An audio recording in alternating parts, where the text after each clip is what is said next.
Ok.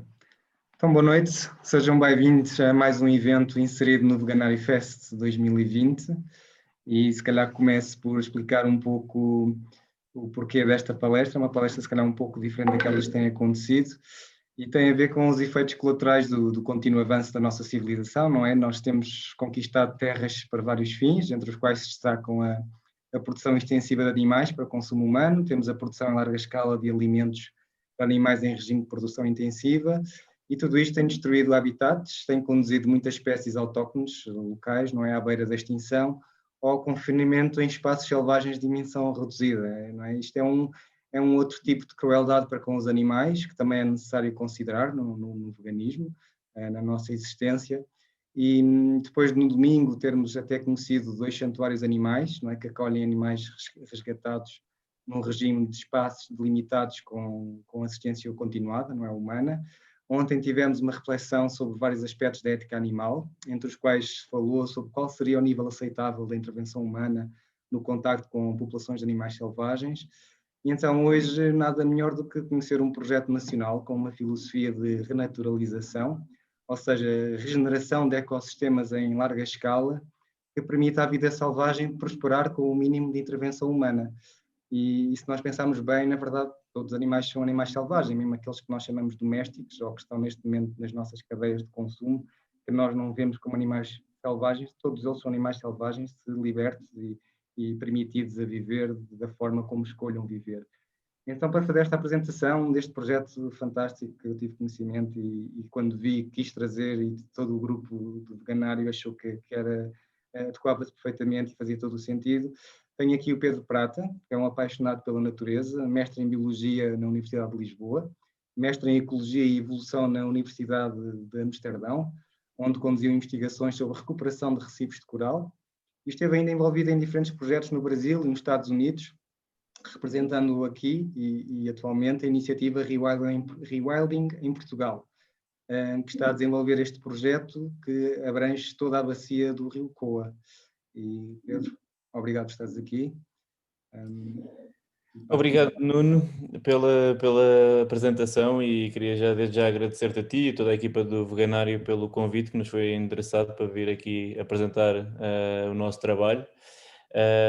Agradeço esta oportunidade e queria deixar um elogio também a todos os outros convidados que trouxeram a este momento de partilha e divulgação que a vossa associação faz. E que é muito importante, são atividades complementares e, portanto, o que eu aqui vou hoje apresentar é uma especialidade da conservação, uma filosofia nova em relação à maneira como podemos e devemos conservar o mundo natural. E por isso, mais uma vez, agradeço esta oportunidade para vir apresentar. Eu queria, antes de começar com a apresentação, que será um bocadinho técnica em relação àquilo que nós fazemos, deixar aqui um momento de inspiração e pedir-te que passasses um vídeo, um pequeno trailer sobre um vídeo mais alargado, um filme sobre a nossa atividade e que estará disponível em breve e queria deixar aqui a toda a gente que nos está a ver, tanto na sala como em direto no Facebook, um pequeno preview do que é que vai ser esse filme que será lançado muito em breve. Portanto, Nuno, se fizeres o favor de passar. Vou já fazer isso. E... Okay.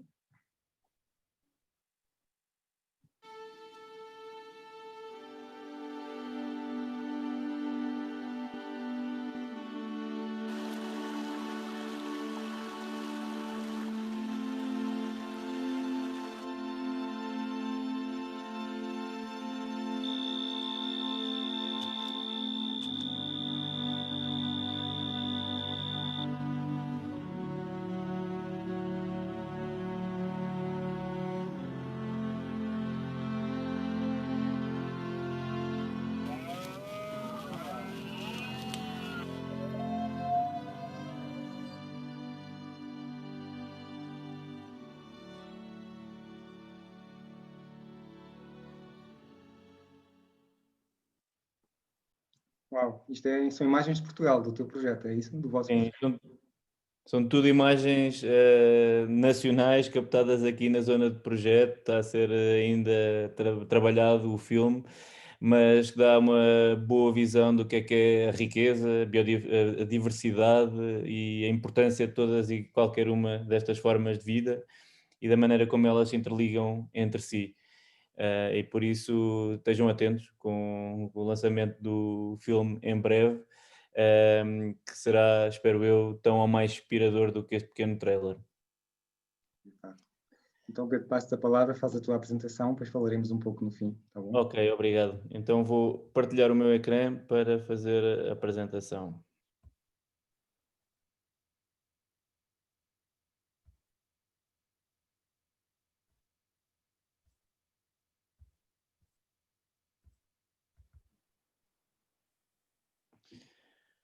Ok, então, a nossa apresentação hoje vai tentar abordar aqui uma explicação sucinta para toda a gente acerca do que é a conservação da natureza e, em particular, este novo paradigma com o qual nós nos propomos contribuir para a conservação do mundo natural, que é a filosofia Rewilding.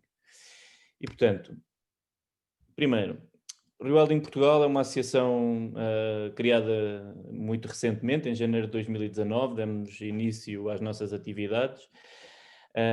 Temos o nosso escritório baseado na Guarda, uma pequena cidade do interior do país.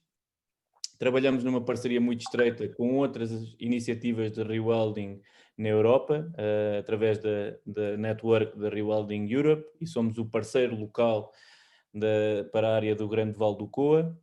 E estamos a implementar vários projetos, dos quais dois em larga escala, nesta região do Ribacoa e Beira Alta, e que nós denominamos e identificamos como o Grande Vale do Coa, e que no fundo é a bacia hidrográfica do Coa, a sua extensão toda entre a Malcata e o Rio Douro, e que depois se alarga até à fronteira com a Espanha e um bocadinho mais a este, aonde temos uma presença de lobo azul do Douro. Eu explicarei isto melhor com mapas à frente. Mas antes disso, queria esclarecer o que é o rewilding.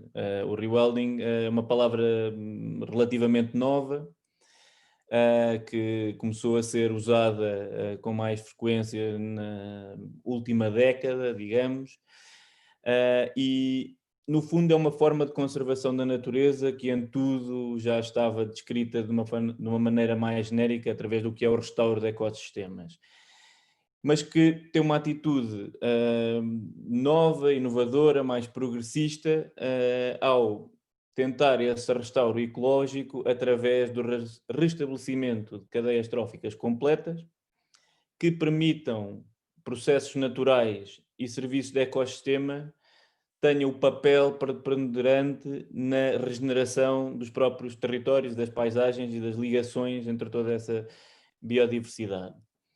A palavra rewilding em inglês funciona muito bem, em português é mais difícil de transmiti-la. Não é uma simples renaturalização ou uma simples tornar mais natural paisagens degradadas.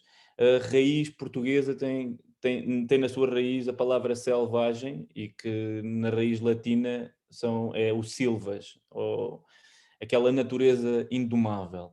E a deixar o espaço a que essa natureza indomada, não domesticada, selvagem, tenha as condições de tempo e espaço para se manifestar, e com essa manifestação recupere a sua capacidade intrínseca de regeneração. Portanto, a palavra portuguesa seria mais no sentido de um ressilvestramento, nesse sentido, mas como a palavra também é complicada de dizer, rewilding tornou-se quase um sema partilhado entre muitas línguas para descrever esta nova abordagem à conservação da natureza. Portanto, como eu já disse, nós trabalhamos numa parceria europeia. O Rewilding Europe é uma iniciativa europeia que lançou o repto a várias áreas da Europa para se tornarem áreas piloto desta nova abordagem. Até à data, 8 dessas áreas foram reconhecidas como tendo este caráter de experimentação e de levarem essa experimentação para o terreno para conseguir os resultados e demonstrarem que é possível. É uma filosofia pragmática, portanto, quer efetivamente no terreno mostrar resultados da conservação. Tem um foco no assegurar destas cadeias tróficas completas e processos naturais funcionais e livres de serem funcionais e, portanto, permitir à natureza que cuide de si própria. Nós vemos aí no mapa superior da distribuição dos diferentes projetos a nível europeu. Como se pode ver, está tudo mais para o lado este do continente e até sudoeste, e depois temos aqui um projeto na Península Ibérica, que é o projeto do Grande Vale do Coa, e do qual temos também aqui por baixo uma ilustração daquilo que é a visão para a qual nós trabalhamos, a nossa utopia de um ecossistema completo e renaturalizado, com uma grande abundância de fauna, com processos de sucessão ecológica e vegetal a acontecerem, com pessoas a desfrutarem, a viverem nestes ambientes e a terem o respeito pela sua, para a coexistência com esses mesmos. Eu gosto muito desta ilustração, porque é uma ilustração que nos transmite um sentido de tempo, de como o tempo influencia os processos naturais e a regeneração, e no fundo o que é o rewilding. Portanto, esta espiral de paisagens, que tem aqui uma representação da transformação das paisagens a nível europeu, muito sintética, mas ao mesmo tempo sistemática, mostra como as paisagens foram alterando ao longo do tempo, não é? Começámos com habitats e territórios selvagens que foram sendo modificados pela ação humana inicial através da caça, da recoleção, mais tarde com o advento da agricultura, e essa intensificação das práticas agrícolas e de maneio da gestão dos territórios a um ponto de uma total gestão da área disponível, e a eficácia que isso trouxe em si enquanto processos, que permitiu a determinado ponto, para além dessas, da eficiência nos processos, as condições socioeconómicas do continente, das atitudes das pessoas e da maneira como entendem a produção alimentar e o consumo e a distribuição, permitiu que algumas das áreas do continente se estivessem a libertar de constrangimentos na sua expressão e permitiam então que, de novo, houvesse um espaço para a natureza, e é nesse ponto que nos encontramos. Portanto, é nesse ponto da espiral que nos encontramos, onde há uma possibilidade de regenerar grandes espaços a nível europeu, permitindo o regresso da vida selvagem, dos processos naturais e da complexidade dos habitats da natureza como um todo. É uma visão otimista e que, no fundo, tem algumas falhas. Falhas essas que vêm de toda essa história passada, nomeadamente em muitos habitats europeus, estão elementos em falta que já não é possível trazer. Por exemplo, o auroch é uma espécie de bovino ancestral que deu origem a todas as variedades e raças de bovinos atuais, não existe enquanto animal selvagem hoje em dia. O último exemplar está descrito, foi descrito como sendo extinto no século XVII, em 1600 e tal. Os últimos aurochs ainda selvagens desapareceram nessa altura. Hoje em dia é impossível, mesmo havendo os habitats, mesmo havendo os espaços, mesmo existindo a necessidade desse elemento nesses habitats, é impossível trazê-lo de volta.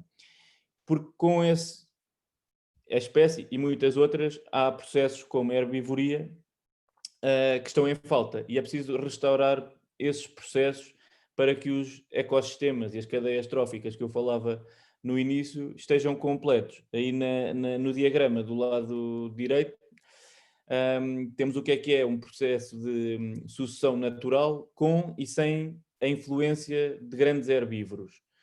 Ou seja, o resultado final ao longo, no curso do tempo, pode ser muito parecida, que é uma floresta com uma copa fechada e bastante densa. O processo até lá chegar é que é muito diferente. Sem herbívoros, a sucessão natural botânica tende muito rapidamente para o crescimento das árvores, dos arbustos e para uma estrutura vegetal muito densa, muito rápida, o que restringe a quantidade e a diversidade de nichos no ecossistema para muitas outras espécies, para além das vegetais, enquanto que se houver nesse processo de sucessão natural elementos que vão tendo influência na própria sucessão, nomeadamente a herbivoria por grandes herbívoros, a dinâmica de progressão da sucessão vai sendo diferente, mantendo clareiras, mantendo árvores mais baixas, mantendo espaços abertos, que no fundo criam as diferenças dentro dos habitats, que criam os nichos onde muitas outras espécies depois beneficiam para levarem avante o seu comportamento natural. Portanto, este é um processo que é fundamental para manter a heterogeneidade do sistema. E a heterogeneidade é a diferença dentro de um determinado sistema. Quanto mais diferente, quanto mais diversidade, mais complexo é o sistema e, portanto, maior diversidade de vida pode albergar.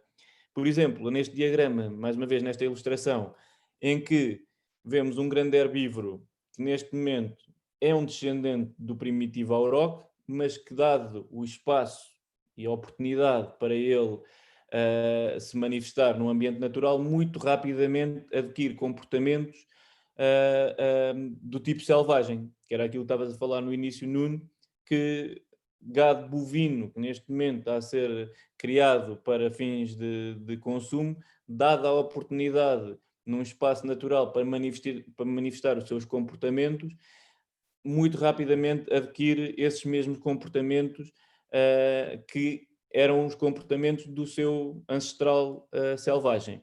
Por exemplo, neste diagrama nós notamos que o seu comportamento de alimentar cria diversidade no sistema. A distribuição das suas fezes cria oportunidade para outros organismos viverem e, com isso, incorporarem essa matéria no solo, que vai beneficiar todo o ecossistema do solo, que terá mais matéria orgânica, que consegue sequestrar mais água e, portanto, isto é um feedback positivo enquanto um todo para o sistema. Para além disso, estes processos são feitos tanto por grandes herbívoros como pequenos herbívoros. Por exemplo, temos aqui o papel fundamental do coelho bravo. Coelho bravo, uma espécie selvagem muito importante nos ecossistemas mediterrâneos e em especial na Península Ibérica, dado que é uma espécie que tem origem na Península Ibérica e um pouco da sua distribuição vai até ao sul de França, mas é endémica daqui. E está intimamente ligada com os ecossistemas ibéricos, beneficia das tais clareiras dentro das áreas florestadas, clareiras essas que não é o coelho com o seu porte que abre, mas que beneficia pela ação dos grandes herbívoros, como no caso que eu acabei de dar do gado bovino tornado selvagem, a que nós damos o nome de tauros, ou de cavalos também, tornados selvagens, criando essas clareiras, é o sítio do seu habitat e ele é uma peça fundamental porque é presa de eleição para uma grande diversidade de carnívoros, de predadores, nomeadamente o lince ibérico, que também é uma espécie endémica da Península Ibérica e que depende em 80% da sua dieta da existência, do consumo de coelhos. Portanto, é uma espécie-chave. Esta espécie-chave para os ecossistemas ibéricos depende da ação de um grande herbívoro. Grande herbívoro esse, ou uma diversidade de grandes herbívoros. Grandes herbívoros esses, como no caso do auroch, que já não está presente, é necessário restabelecer a sua presença e funcionalidade nos ecossistemas, permitindo que gado bovino, hoje em dia doméstico, tenha a hipótese de se tornar selvagem. Em ecologia, isto é um processo a que se dá o nome de feralização, ou de tornar feral os animais. Nós entendemos-lo como uma recuperação de funcionalidades do ecossistema e é um impacto positivo que tem na dinâmica do ecossistema. Isto é um dos processos e dos vários processos que nós temos como foco na nossa ação a tentar restabelecer, porque são esses processos que permitem a regeneração posterior. Em vez de estarmos nós a abrir clareiras à mão, grandes herbívoros fazem-no e ainda mais com as mais-valias todas de estarem a beneficiar toda uma cadeia muito complexa de outros organismos. Como é que nós estamos a fazer isto? Como eu disse, nós estamos a trabalhar neste momento no Grande Vale do Coa, que é toda a bacia hidrográfica do Coa, são uma extensão muito grande, é um trabalho a nível da paisagem, nós queremos ter impacto a nível da paisagem, promovendo a sua renaturalização através de um fortalecimento do corredor natural de vida selvagem que o Coa em si já é. Isto é feito em parceria, isto é feito em parceria, portanto é um projeto que é coordenado localmente pelo Rewilding Portugal, mas é feito em parceria com o Rewilding Europe, que nos dá bastante assistência, com a Universidade de Aveiro, que é o nosso parceiro científico, a Associação Transhumância e Natureza, que é proprietária da única, primeira e única área protegida privada do país e onde processos como a presença de grandes herbívoros em estado selvagem já está em experiência e a decorrer há muito tempo dentro do espaço da Faia Brava. A Zoological, que é uma organização de conservação com foco e que nos dá um grande apoio na questão dos predadores topo e, mais especificamente, do lobo. E é um projeto que é financiado por um programa coordenado pela Universidade de Cambridge através de um programa que chama-se Endangered Landscapes Program.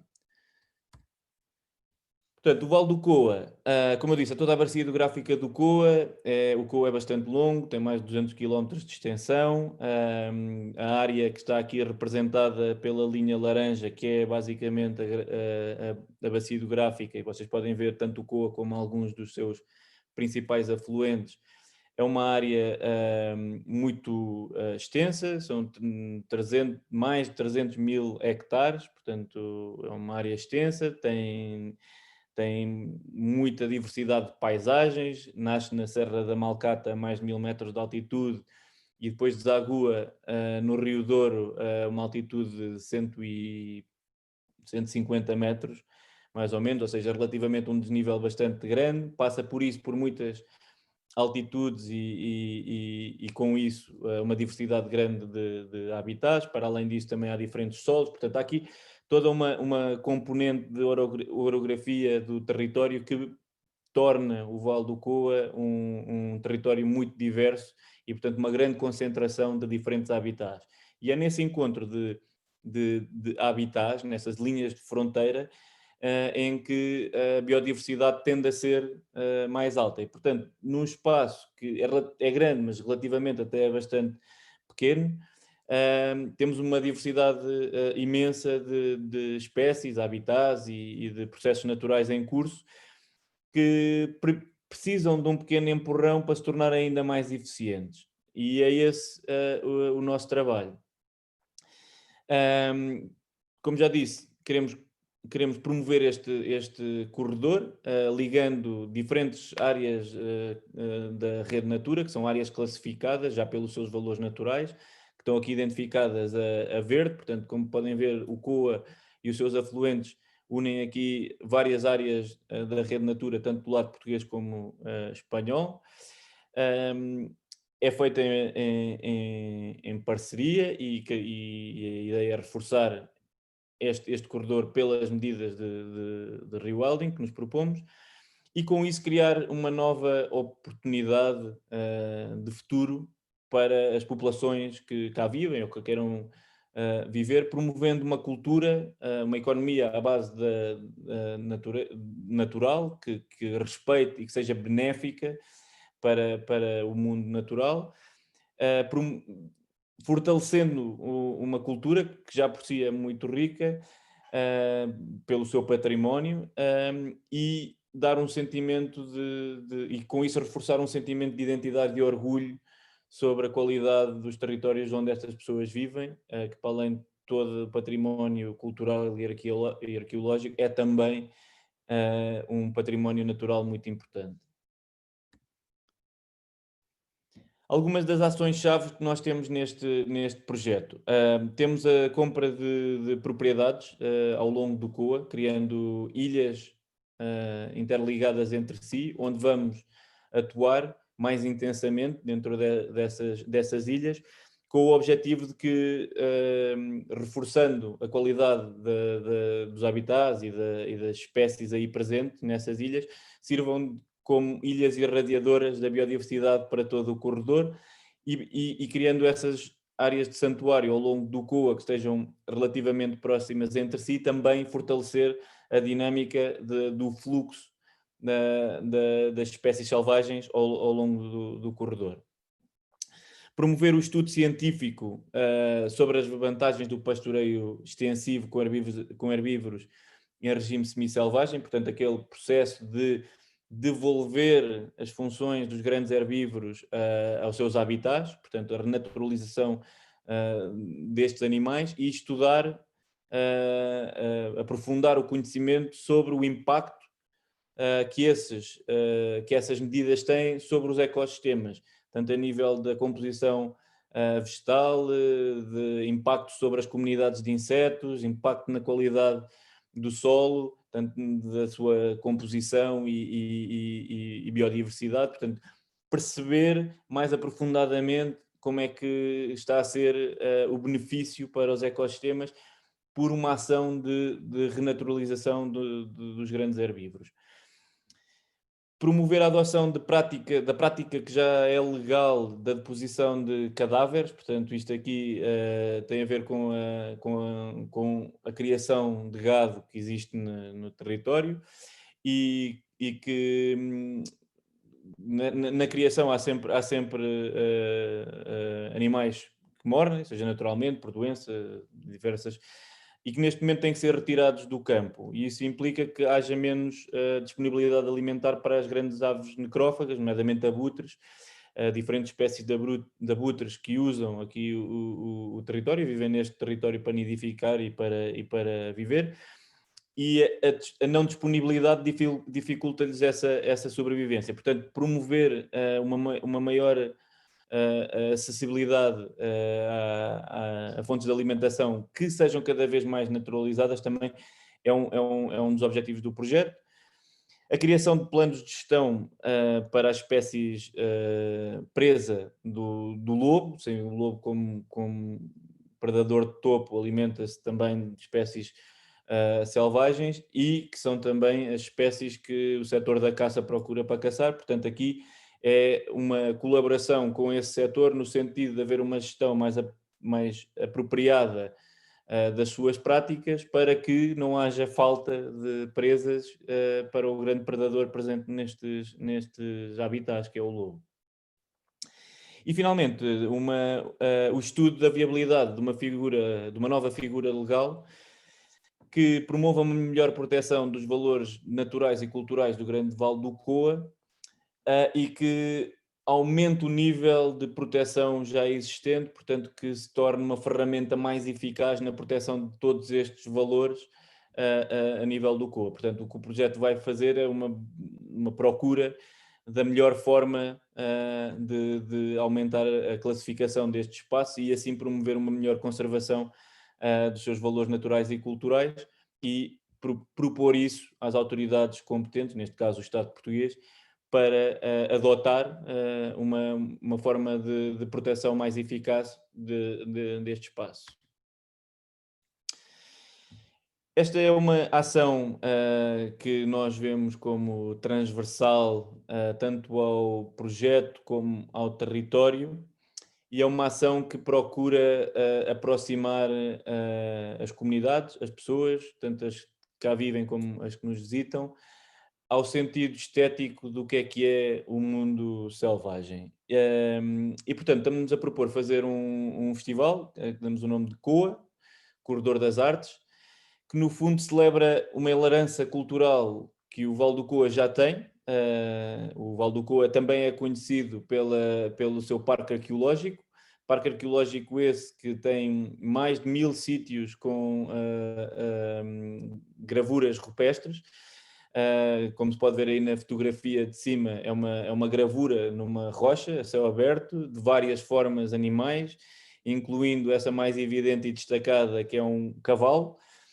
Foi gravada antes do advento da agricultura e da domesticação e, portanto, isto era um cavalo selvagem do Coa. Para além deste animal, estão presentes o auroque, a cabra montesa, veado, camurça, etc. Portanto, havia uma reverência destes povos que aqui habitavam no Paleolítico pelo mundo natural e as espécies selvagens, a tal ponto de as gravarem em rocha.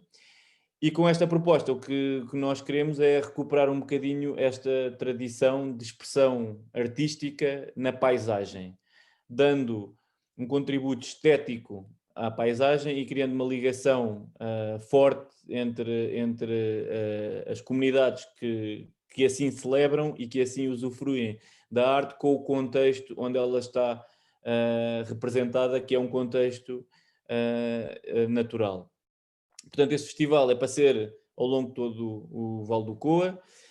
Queremos propor a artistas a cocriação de obras de arte que fiquem expostas na paisagem para serem visitadas ao longo do um museu a céu aberto. E será proposto também que sejam feitas com materiais naturais, respeitando o decaimento desses próprios materiais, tal como acontece na natureza, e que a própria peça seja integrada nos processos de desenvolvimento que os ecossistemas têm. Portanto, este processo transformativo da paisagem, liderado pelos processos naturais, será também uma parte integrante das condições com as quais nós queremos promover a expressão artística no Coa, tal como foi feito por Homo sapiens há mais de 30 mil anos, até à data sempre houve expressão, e portanto celebrar esta herança cultural e promovê-la ao longo do Coa. A primeira edição do festival está planeada para o verão de 2022, terá um formato móvel, que queremos que seja celebrado dentro das sedes de concelho, dos concelhos que constituem o Grande Vale do Coa, com uma programação ao fim de semana e que depois conta com uma programação ao longo da semana entre as diferentes sedes do Conselho, portanto fazendo uso da grande rota do Vale do Coa como corredor das artes, onde as pessoas então podem ver as peças de arte, terem uma apresentação pelo artista e participarem numa programação complementar com workshops de biodiversidade, ciência, astronomia, etc. Pronto, o programa será rico e muito composto e estamos neste momento a trabalhar ativamente para que então no verão de 2022 esteja disponível e queremos convidar já toda a gente a estar atento a essa programação e com isso depois nos visitar. Em relação a este projeto, que é um projeto de renaturalização do Grande Vale do Coa, temos um projeto complementar que é um bocadinho mais extenso e que se foca na proteção de uma espécie emblemática, que eu pus aqui, o lobo ibérico. É por si a essência do que é o selvagem, que sobreviveu a todas as condições de gestão e de impacto da manipulação dos habitats e dos territórios ao longo das épocas, e manteve o seu espírito selvagem vivo ainda nestes territórios. Infelizmente, a população do lobo ibérico está condicionada por diferentes constrangimentos, e este projeto visa garantir uma viabilidade a longo prazo da subpopulação de lobo ibérico a sul do Rio Douro. Eu já passo a explicar o que é que isto quer dizer em melhor detalhe, mas, mais uma vez, é um projeto que é feito em parceria, com a mesma parceria que faz o Grande Vale do Coa, e que neste caso é financiado também pelo programa LIFE, que é o programa da Comissão Europeia para a conservação e a integridade da rede Natura no contexto europeu. A distribuição do lobo a sul do Douro, tal como diz o nome, é do Rio Douro para sul, e que neste momento está distribuída nesta área aqui delimitada pela linha tracejada a verde. Como podem ver, engloba toda a área do Grande Vale do Coa, mas estende-se um pouco mais para o oeste, até às serras de Arada, Freita e Monte Muro. Como eu disse, o lobo sobreviveu aos constrangimentos ao longo das épocas, mas neste momento está numa situação bastante precária. É uma espécie que ainda está com o estatuto de perigo de extinção. É um animal que se adapta porque tem esta capacidade de ser um animal generalista, que depende da disponibilidade de alimento, mas que tem uma grande capacidade de adaptação, sofre com alterações do habitat, mas ao mesmo tempo tem a capacidade de dispersão e adaptação para sobreviver. E hoje em dia está só presente no norte do país, ou seja, a norte do Rio Tejo, e como se pode ver aqui, isto tem sido uma regressão. No início, há 100 anos, na década de 30, o lobo estava desde o Algarve até ao Minho e Trás-os-Montes, e ao longo do último século ele foi regredindo substancialmente, ao ponto de, em 97 e mais tarde em 2000, nos últimos censos, estar praticamente reduzido ali a norte do Rio Douro, com a população mais alargada do norte da península, que se estende por Espanha, e a sul do Rio Douro nesta população mais isolada, e que também se expande um bocadinho para o lado espanhol, mas que está ali mais isolada. Algumas das ações-chave para diminuir estas barreiras socioecológicas à conectividade da população a sul do Douro é uma análise genética para determinar se existe esta conectividade entre as diferentes alcateias a sul do Douro. Promover medidas de prevenção dos prejuízos, portanto, dos ataques do lobo à pecuária, promovendo ações de prevenção, nomeadamente com a distribuição de cães de gado, que protegem os rebanhos, e vedações para proteger os rebanhos durante o período de mais perigosidade, seja na altura do nascimento das crias, seja durante a noite. Apoiar negócios locais que tenham uma atitude de coexistência pacífica e benéfica com a espécie, e, portanto, valorizar essas atitudes. Reforçar as populações de espécies presa, nomeadamente de corso, nas áreas-chave para aumentar a densidade das presas do lobo.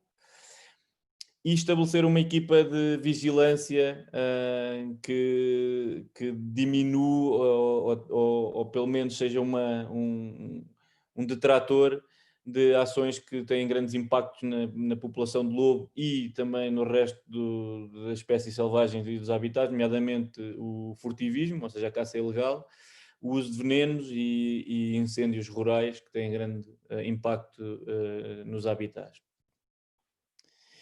E com isto, queria dar espaço então para perguntas. Foi uma breve apresentação de qual é que é a proposta e a maneira de trabalhar do Rewilding e do Rewilding Portugal. e como é que estamos a fazê-lo na prática através destes 2 projetos, de um alcance e uma abrangência bastante grande.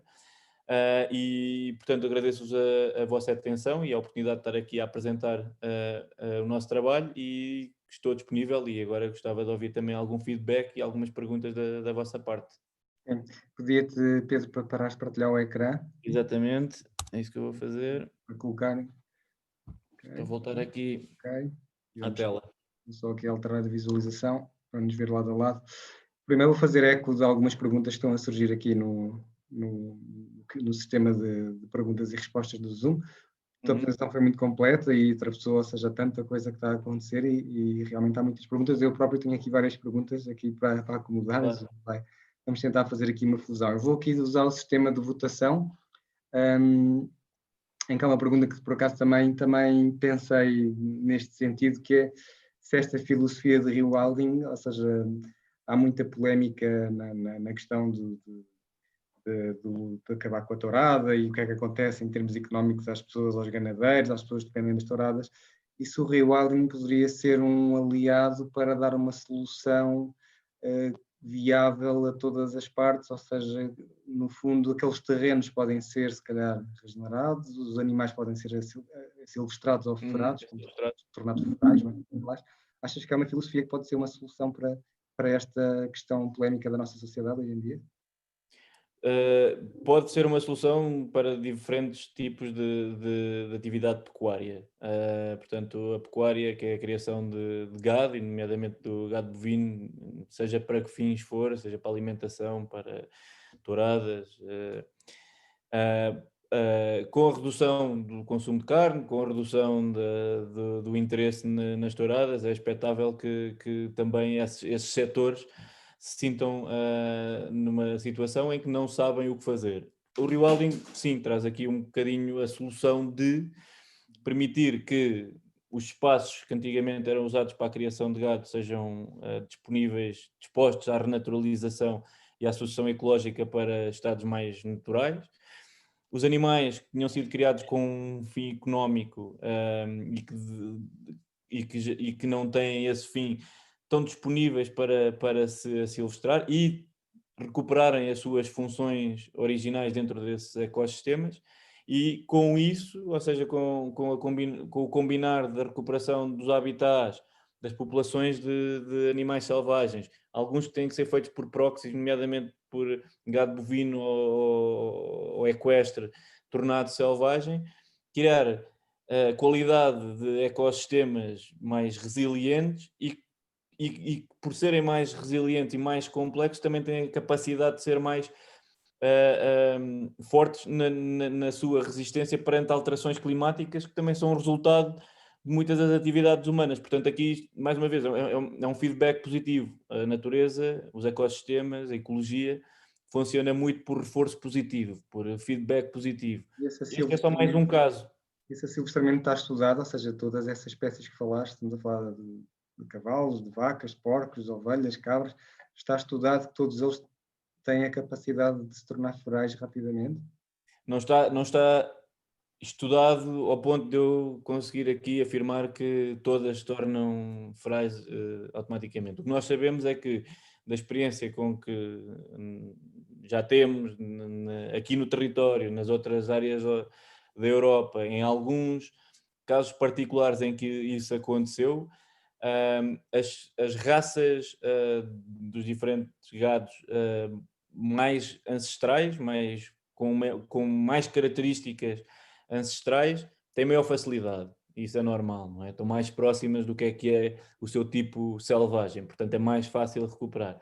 Há casos em que isso aconteceu com o gado suíno, não é? Gado suíno que simplesmente fugiu de quintas e tornou-se muito rapidamente feral, aquilo que no Norte da América até é um problema ecológico em alguns lados e até é um problema para quintas, que são os hogs, que no fundo são antigos porcos domésticos que rapidamente se tornaram selvagens e adotaram muitos desses comportamentos e depois invadem quintas para comer, e isso dá prejuízo e isso dá problemas. Temos outro caso quase extremo na Europa com o que aconteceu em Chernobyl. As pessoas saíram e a natureza regressou. E o que regressou é o que estava ali mais à volta disponível e que de repente deixou de ser tratado, nomeadamente cavalos e burros e outras espécies que rapidamente retomaram aquele espaço e tornaram-se selvagens e continuam lá a viver e encontraram o seu caminho e a sua funcionalidade dentro dos ecossistemas. Resiliência, é bom saber disso, porque há quem duvide dessa capacidade desses animais de terem essa regressão ao seu estado mais primordial. Mas eu também não duvido que há algumas, só para completar, eu também não duvido que há algumas espécies que possam ter dificuldades acrescidas, ou seja, por exemplo, o gado, a primeira que eu me lembro é o gado ovino, as ovelhas, são de tal modo alteradas pelo processo de domesticação, estão tão longe do que é o seu ancestral selvagem, que é o muflão, que até em termos ecológicos é uma particularidade de herbívoro, porque é um herbívoro que evoluiu ausente de predadores em ilhas do Mediterrâneo, essencialmente, portanto não tem comportamentos de defesa perante predadores, ou seja, uma ovelha tornada feral vai ter muitas dificuldades em sobreviver, portanto eu não digo que seja para todos, mas o processo existe. Se tem êxito em todos os casos, provavelmente não. Aqui, continuando um pouco neste contexto, apesar de não estar aqui nas mais votadas, há aqui uma pergunta, nem sei se é provocatória ou não, mas faz-me sentido, ou seja, que perguntam se, por exemplo, a Quercus tem várias micro-reservas em zonas perto do Tejo, em terreno no Monte Barata, se há ou se poderia haver algum tipo de colaboração para ajudar ao rewilding nesse local. Sim. Primeiro, a Quercus já fez um trabalho bastante extensivo com as micro-reservas desde o século passado, desde o final dos anos 90. Foi um trabalho muito importante, salvou muitos pequenos habitats e pequenos núcleos de população de espécies importantes da nossa biodiversidade. E isso é de louvar. Claro, nós estamos aqui para trabalhar em parceria, não conseguimos fazer tudo sozinhos, não queremos fazer tudo sozinhos. E já frontrunners, por assim dizer, nessa atitude, e portanto estamos abertos e nós já trabalhamos com outras organizações e procuramos Trabalhamos só com entidades oficiais, por exemplo, nós tivemos aqui uns santuários no domingo e cada vez há mais pessoas privadas que têm o desejo e a capacidade de comprar terrenos pequenos em relação à vossa escala, mas, por exemplo, 50 hectares, 100 hectares, para criar santuários. Essas pessoas podem ir beber conhecimento e ter com vocês e aprender como é que podem aplicar em pequena escala algo similar, uma coisa autossuficiente.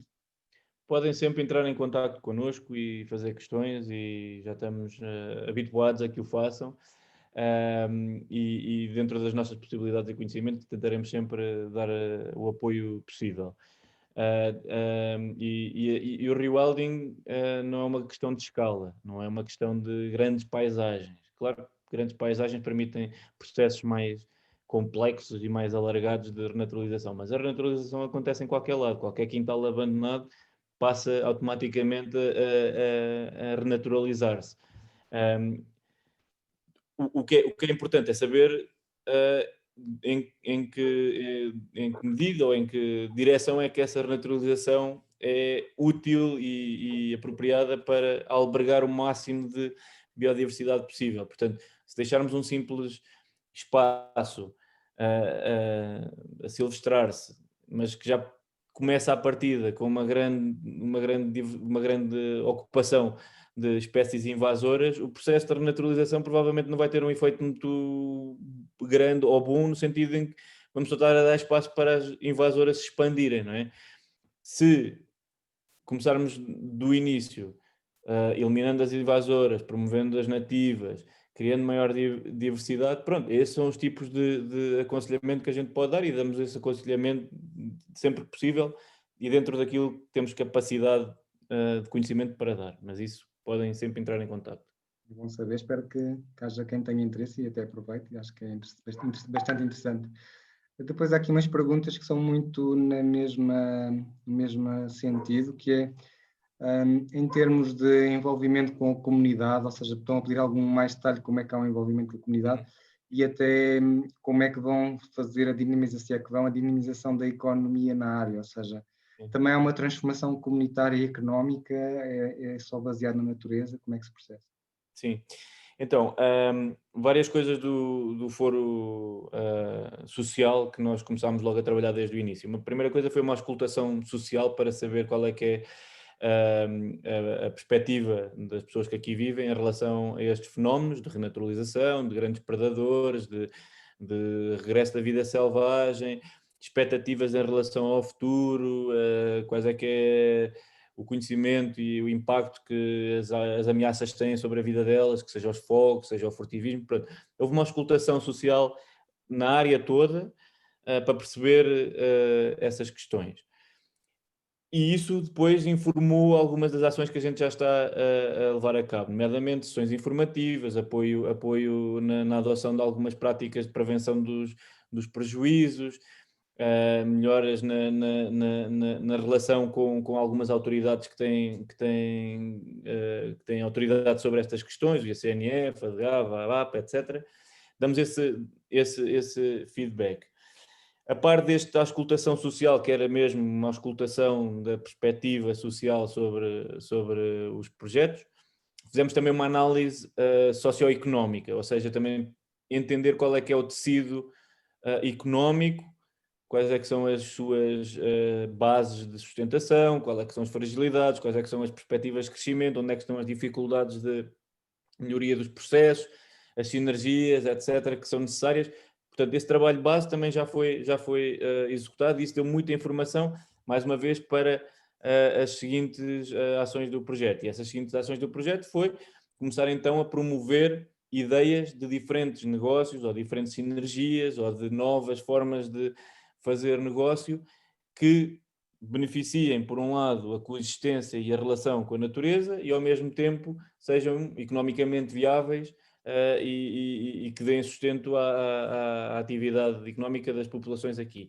E esse é o passo que nós estamos agora a dar, que é apoiar diretamente com staff nosso, uma espécie de consultadoria ou de extensão rural no apoio ao desenvolvimento desses negócios. E ao mesmo tempo estamos sempre a pensar em novas ideias que podemos propor e que podemos... Esse apoio é mais um apoio de aconselhamento ou há mesmo apoio de algum programa de incentivos?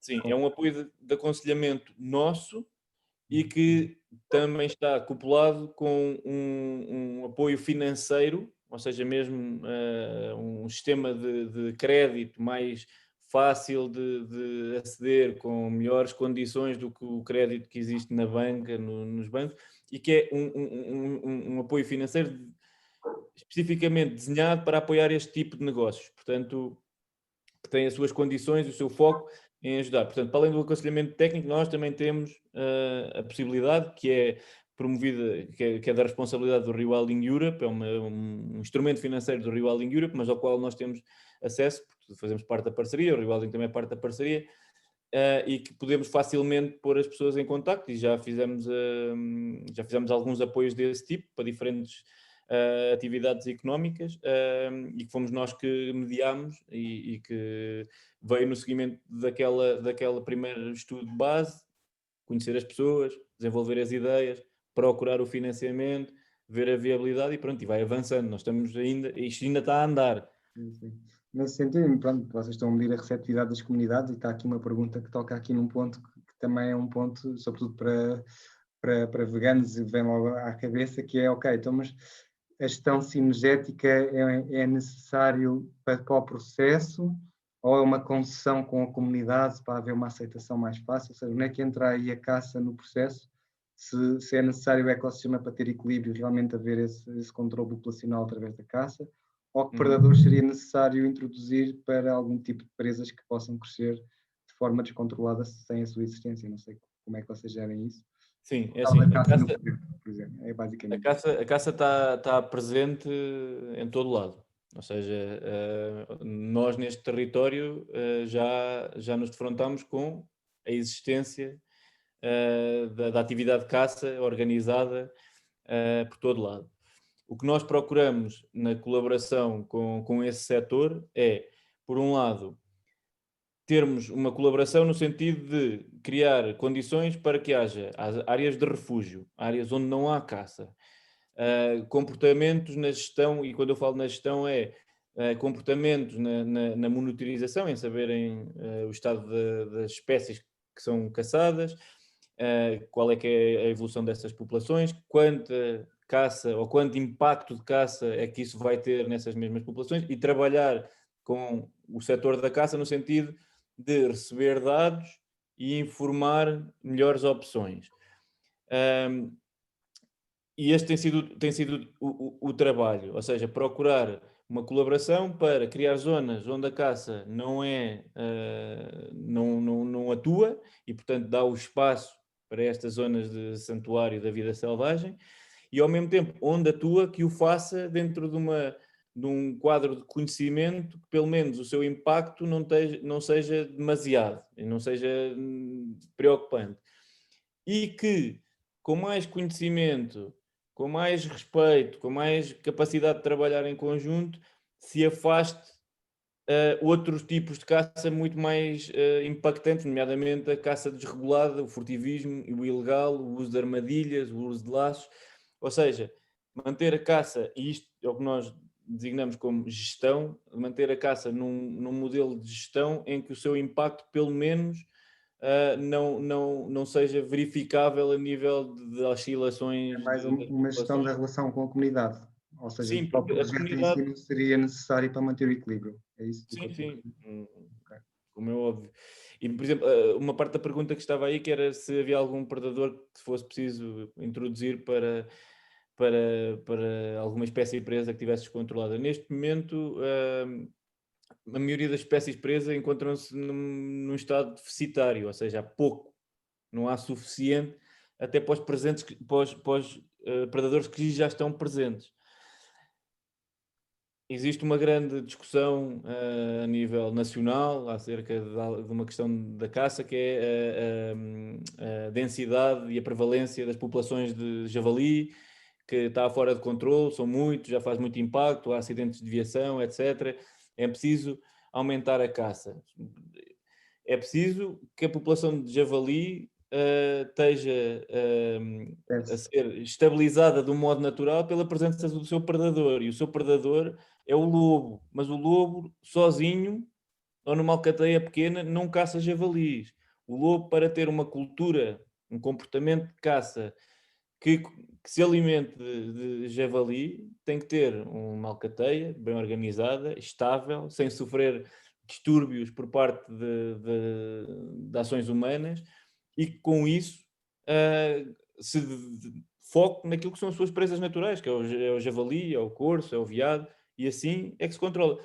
Porque se formos sempre tentar controlar as coisas com atividades humanas, o resultado da história que nos mostra é que resolvemos um problema para encontrar dois, enquanto a natureza encontra as soluções muito mais fácil e simplesmente se lhe deixarmos as condições para que isso aconteça. Falaste aí do problema dos javalis, o que esteja a acontecer neste momento muito concentrado na zona da Rábida, ali naquela zona acho que está um problema desse tipo.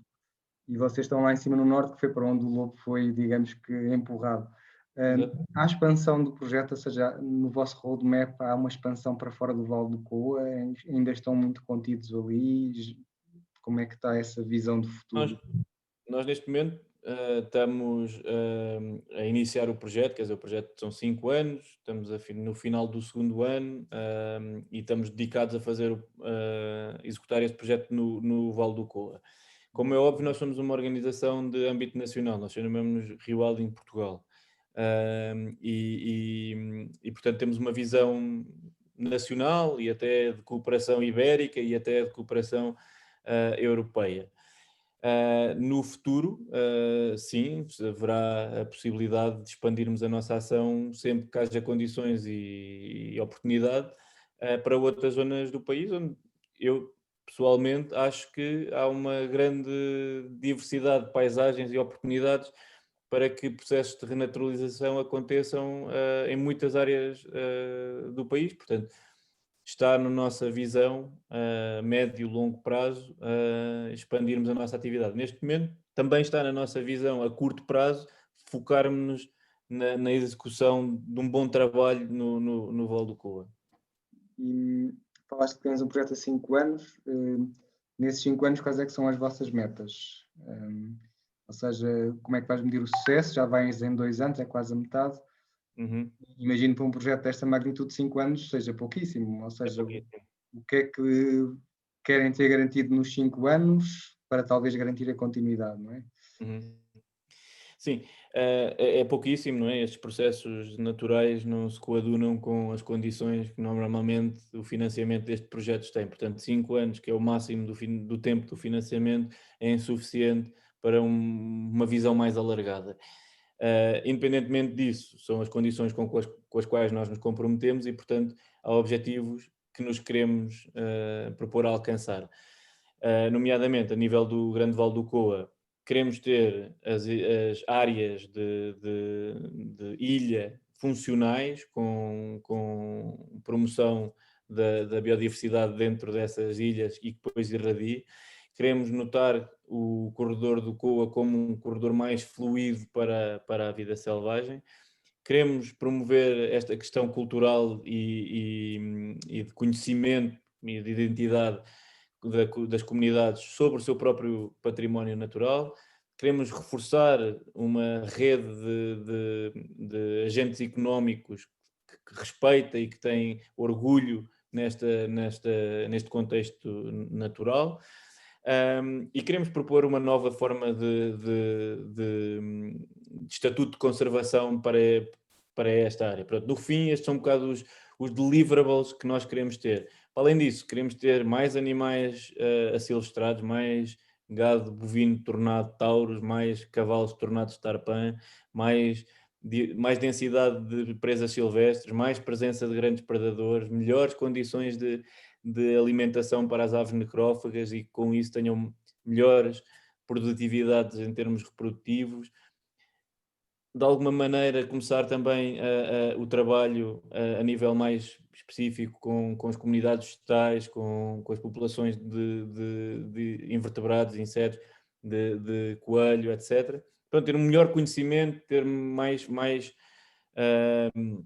oportunidades para que a natureza se expresse. Isto a nível do projeto do Grande Vale do Coa. A nível do lobo, objetivamente, o que nós gostaríamos ao fim de 5 anos é garantir que a conectividade entre as diferentes alcateias não está a ser impactada por barreiras humanas, nomeadamente de algumas das ameaças que sofre neste momento, que tem uma distribuição mais uniforme na sua área de distribuição e que eventualmente começa a ter produtividade melhor e possa começar a expandir-se para outros territórios. E que esses territórios para onde se vai expandir já estejam preparados para o receber, onde as medidas de prevenção, o conhecimento sobre a existência da espécie, toda essa preparação já se tenha começado, para que quando ele se começar a expandir não se crie o impacto e depois não haja a repercussão negativa dessa mesma expansão. Eu peço desculpa ao público que está aqui por perguntas, eu não tenho referido os nomes só para tentar tornar a conversa assim mais fluida, mas eu estou a integrar todas as vossas questões na conversa.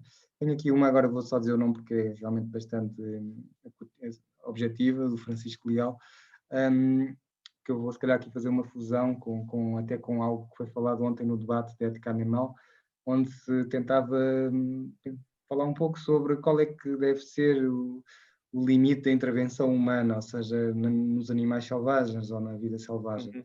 Se nós virmos animais selvagens em dificuldades, devemos intervir, não devemos. Devemos ajudar, digamos que como os acontecimentos vão ser conduzidos. E a pergunta que o Francisco faz, eu vou até ler. Ele diz que uma grande tendência contemporânea é achar que para a natureza o melhor é isolarmos em metrópoles e deixarmos a natureza selvagem intocada. O que acha a Rewilding sobre isso? Não fará mais sentido aprendermos a colaborar com os ciclos naturais e embrenharmos-nos neles? Afinal de contas, nós também somos uma espécie animal com papel nos ecossistemas. De acordo. Eu acho que aqui o que importa é um bocado de definir os limites da micro e macro intervenção e dos gradientes. Ou seja, o que é que eu quero dizer com isto?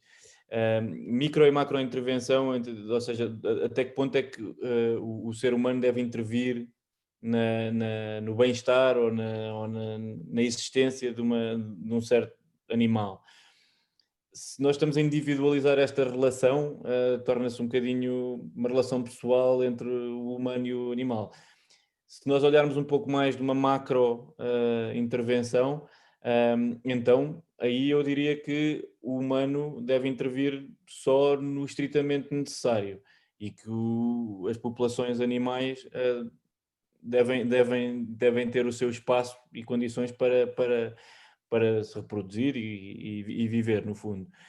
Depois há um gradiente, que é uma questão de gradiente, que é não pôr a questão nos dois polos do gradiente, que é áreas completamente intocadas, naturais, e metrópoles altamente densas, humanas. E parece-me mais nada no meio, mas existe toda um gradiente de intervenção humana entre esses dois polos. Agora, essa intervenção no gradiente é que eu acho, tal como dizia o Francisco Leal, deve ser o mais aproximada do que é a função ecológica da atividade humana. Ou seja, a atividade humana deve partilhar dos princípios da ecologia na manipulação que faz dos habitats, seja para consumo dos seus alimentos, seja para recursos que necessita para construir ou para se aquecer, deve o fazer de maneira em que mimetiza ou acompanha o normal funcionamento desses processos e não ter aquela atitude de muito mecanicista de chegar, corta, faz linhas direitas, canaliza um rio, enfia tudo dentro de um tubo, porque não é assim que os processos naturais naturalmente se desenrolam. Se fizer as mesmas coisas, de levar a água do ponto A para o B, através de linhas de água o mais naturalizadas possíveis, se fizer uma agricultura que respeite o ciclo da decomposição dos nutrientes e não esteja sempre sistematicamente a revolver o solo, mas tenha uma maneira de produção em que respeite essa acumulação da matéria morta e a integração da matéria orgânica nos solos. Pode fazer agricultura, pode fazer irrigação, pode tirar lenha e outros materiais e plantas medicinais, etc., ou seja, recursos da natureza, em que o seu impacto é mais positivo do que negativo, porque simplesmente está a adotar uma estratégia que é mais próxima dos processos naturais do que um impacto direto sobre eles. Portanto, eu tendo a ver as coisas nesse sentido, né? Micro e macro e dos gradientes. Nada é preto e branco e nada é individual e é assim que temos que entender, porque torna também mais fácil depois. Depois até em processo de agricultura e em conceitos que estão muito presentes na agricultura biológica, na permacultura e etc., agrofloresta. E temos aqui uma pergunta que realmente fala sobre isso, é se vocês também se preocupam, de certa forma, a combater as monoculturas de espécies invasoras, como o eucalipto e a acácia, e de mostrar à comunidade as vantagens de apostar numa floresta autóctone. Não sei se vocês fazem algum tipo de exploração também de floresta na área que estão a gerir para algum tipo de sustentabilidade económica, mas como é que vocês também cruzam com esta componente da gestão da nossa floresta para garantir a biodiversidade e o respeito para com o que é a nossa terra, a nossa natureza? Uhum. Sim, sim, claro, isso está obviamente dentro do nosso espectro de atuação. Nomeadamente em relação às questões florestais, a atitude que nós temos depende do contexto em que estamos a atuar e, portanto, se nós estamos a falar de espaços naturais, em que não há invasoras, não há plantações, há simplesmente, se calhar, uma grande degradação do coberto vegetal, permitir a recuperação e a regeneração desse coberto vegetal é a primeira atitude. Estamos perante um contexto em que há uma plantação de espécies exóticas de uma antiga plantação florestal esteja abandonado, a nossa atitude é remover as exóticas e promover, através de plantação ou de semente, a diversidade de espécies nativas. Estamos perante um contexto de domínio total de exóticas, é remover as exóticas, controlar a sua dispersão, retirar os bancos de sementes e então promover a sucessão natural com o início da cobertura do solo, primeiro das gramíneas, depois das arbustivas, a seguir a diversidade florestal e sempre com atenção a quais é que estão a despontar e permitir que cresçam. Nós, para contextualizar, em algumas das áreas que estamos a atuar, dentro daquelas ilhas de core nucleares dentro do COA, algumas dessas áreas são muito marcadas por antigas plantações de pinheiro, eucalipto, o normal. Algumas abandonadas, algumas já completamente degradadas e destruídas pelos sucessivos fogos. E, portanto, a atuação que nós vamos querer implementar aí nessas áreas é promover a recuperação do coberto vegetal nativo, seja através do reforço da diversidade, com plantações, do reforço do banco de sementes, ou seja, trazer sementes que estão em falta, e a promoção das dinâmicas. E essas dinâmicas, então, é que vêm os grandes herbívoros, criarem essa sistema. Os grandes herbívoros são importantíssimos do ponto de vista da composição vegetal, até para uma coisa tão simples como a distribuição de sementes. Eles andarem de um lado para o outro a comerem gramíneas de um lado e arbustivas e etc. e sementes, vão distribuí-las já com uma carga de fertilizante no outro lado qualquer. E esta distribuição é o mais aleatória e mais natural do que qualquer plantação de árvores algum dia conseguisse ser. E é nesse sentido que nós procuramos trabalhar, ou seja, dar primazia aos processos. Claro que temos um objetivo e claro que é preciso dar um kickstart, um pontapé de saída, mas o objetivo é dar a primazia aos processos, para que eles levem à frente essa regeneração. Agora estão a sobrar as perguntas que ficaram menos votadas. Está aqui uma perdida da Denise, que até se calhar podia ter sido logo ao início, que estava mais próximo da apresentação, era para tu explicares o que quer dizer cadeias tróficas completas, ou seja, trocar isto em miúdos. Eu vi, por acaso, desculpa, Denise, mas não respondi logo, mas era importante.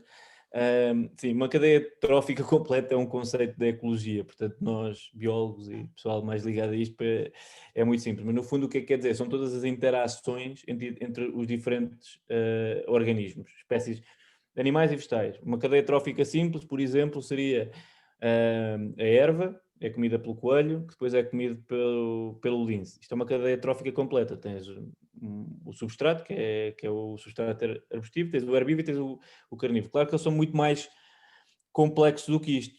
Além disso, há toda outras componentes no meio disto, do pequeno fungo ou do inseto que se alimenta dos caganitas do coelho, faz uso dos seus pelos para construir ninhos. Portanto, quando nós falamos em cadeias tróficas completas, é que todos os elementos dessa cadeia estejam presentes. E normalmente estes elementos são diferentes níveis. Substrato, a vegetação, os herbívoros mais pequenos, os predadores e os necrófagos. Os necrófagos são os que se alimentam de animais mortos.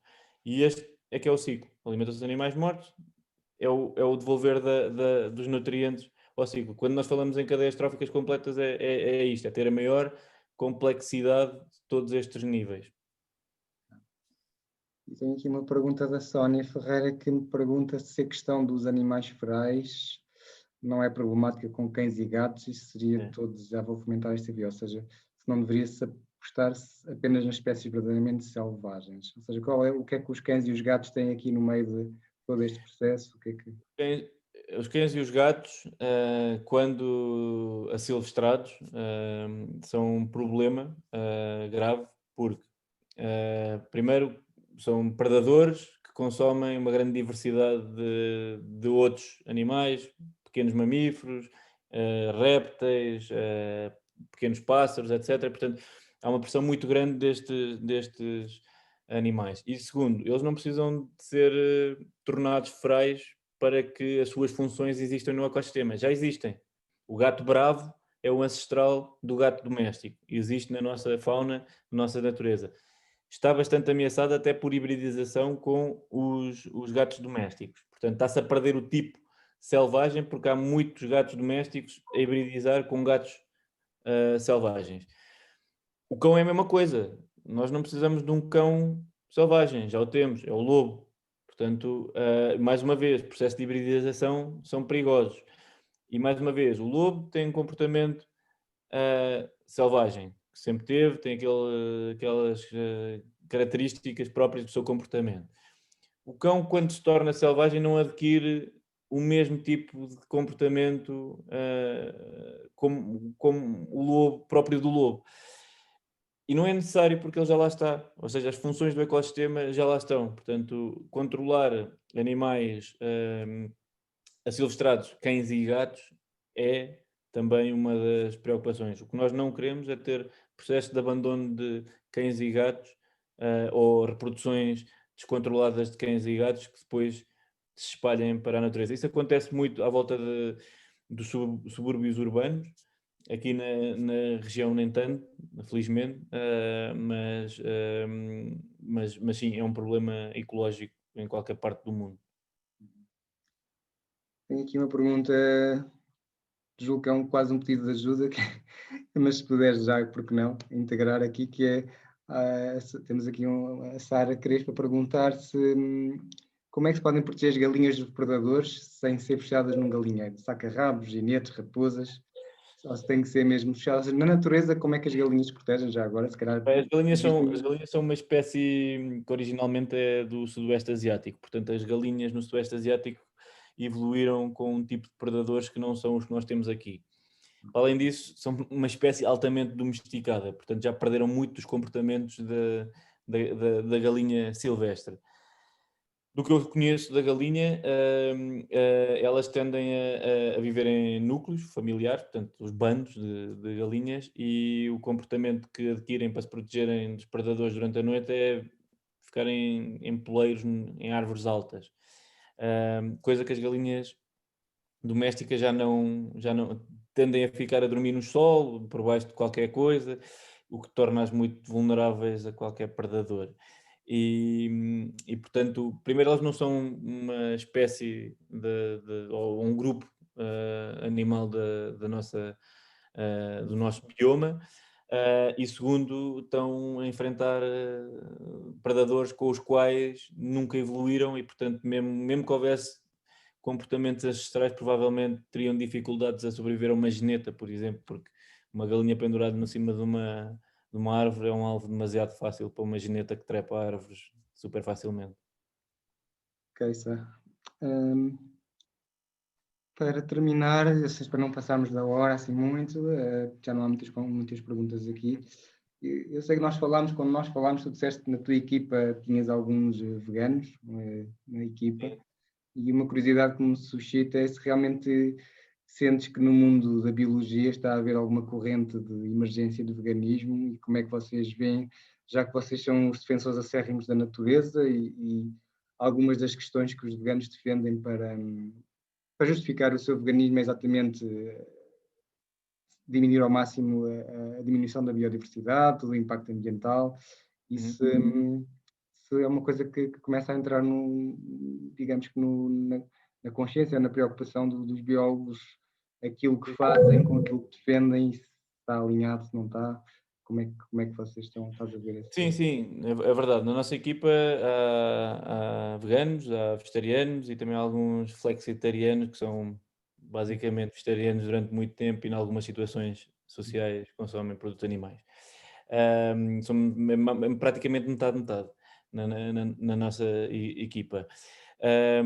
Neste contexto de um âmbito mais alargado do mundo da conservação, ou seja, das pessoas que estão profissionalmente ligadas a estas atividades da conservação, existe, é muito prevalente a preocupação com as opções alimentares, nomeadamente com dietas vegetarianas, veganas, com consumo de alimentos de agricultura biológica integrada, seja local, há alguma preocupação.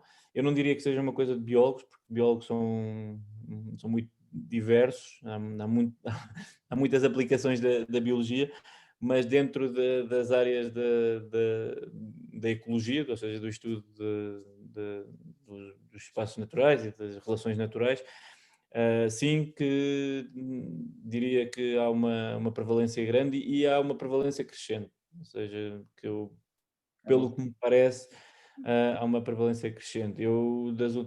Antes do Covid, ah, eu tinha imensas reuniões de projeto, de parcerias, etc., e muitas vezes fora do país, tinha que viajar muito. Havia sempre uma preocupação por parte das pessoas que iam a essas reuniões em minimizar a sua pegada nos transportes e muitas vezes, muitas vezes mesmo, quem organizava estas reuniões tinha muita preocupação na alimentação.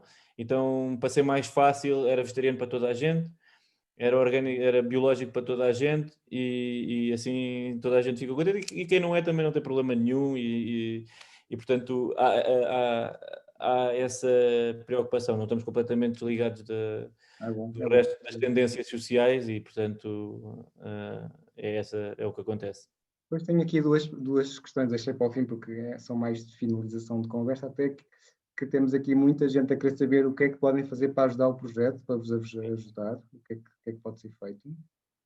Sim, então, em primeiro lugar, acho que já ajudam imenso em estarem atentos a este tipo de divulgação, ouvirem aquilo que nós fazemos e conhecerem. Participarem com comunicação direta connosco, para nós é também uma grande ajuda, estar atento às nossas divulgações nas redes sociais, no website, etc. Temos muita informação a ser difundida. Vamos lançar em breve o filme que apresentei no início. Está disponível no NetGeo Wild uma série documental sobre o rewilding na Europa, que se chama Europe's New Wild, e um dos episódios é sobre o trabalho que nós estamos a fazer aqui no Grande Val do Coa.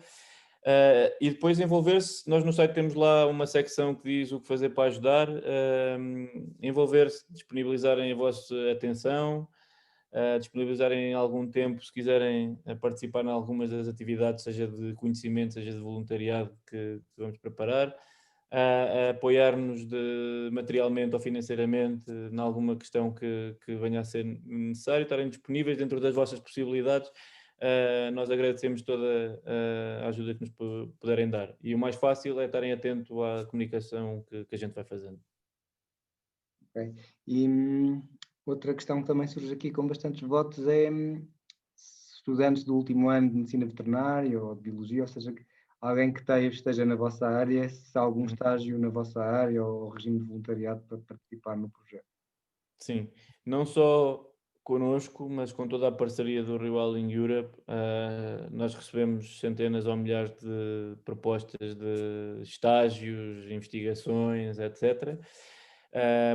Não conseguimos responder a todas, mas tentamos sempre responder quando temos a possibilidade de apoiar, seja uma tese de mestrado, um estágio, qualquer tipo de formação em que o nosso contributo possa ser útil para o estudante, tentamos sempre ajudar. Temos, claro, algumas áreas de estudo e de interesse que nos são mais úteis também a nós, para o nosso trabalho, e que são as que depois normalmente escolhemos e acarinhamos para acompanhar. Mas entrem em contacto. O mais fácil é o que a maior parte dos estudantes faz, é mandar um e-mail com uma ideia, uma proposta e perguntar se temos disponibilidade, e quando temos, nós gostamos de apoiar. Bem, Pedro, estamos aqui a chegar à nossa hora. É? Acho que foi uma conversa muito boa, tocámos em vários pontos. Assim, fazendo um resumo, além de conhecer o projeto e tudo o que vocês estão a fazer, em termos de colagem ao que nós estamos aqui a fazer, que é a advocacia do veganismo, é bom perceber que o rewilding pode ser solução para vários aspectos da libertação animal, quando um dia venha a ocorrer o que fazer com os animais. Sabemos que é uma população muito grande que existe, que não pode ser liberta toda no espaço, então o que fazer com a que vai ser liberta. Quem sabe se não é uma via para discussão a nível de discussão da tourada, do fim da tourada, como uma via que permita a regeneração daquela zona do país, mantendo os animais vivos e os ganadeiros em contacto com os animais que também dizem ter amor e respeito por estas raças, ou quem sabe não haja aqui uma ponte que possa ser feita, e quem faça santuários possa também vir beber um pouco do vosso conhecimento para criar o máximo de sustentabilidade possível na criação de alimentos e não depender de tanto esforço humano e às vezes também dinheiro gasto para manter tudo vivo. Pedro, obrigado imenso pela tua presença. Espero que seja também uma conversa que traga frutos a vocês, no sentido de um público mais abrangente chegar a vocês e ficar colado a vocês, que vocês merecem, que daqui a 5 anos mostrem resultados suficientes para a continuidade do projeto, seja lá quem é que tem que tomar a decisão, mas que tenham a força suficiente para isso.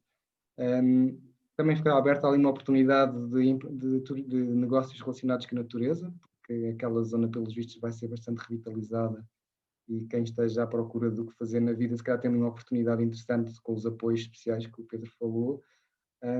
Pronto, esperemos que o futuro seja risonho para os animais selvagens também, para a recuperação da biodiversidade e do mundo natural do nosso país.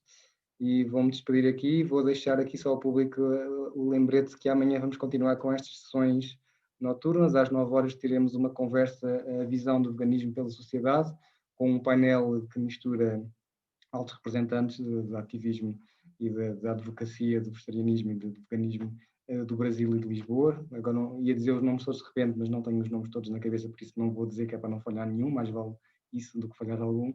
E pronto, vou dar por encerrado. Muito obrigado a todos os que participaram aqui no Facebook, às perguntas que colocaram e que mantiveram viva aqui meia hora após a apresentação.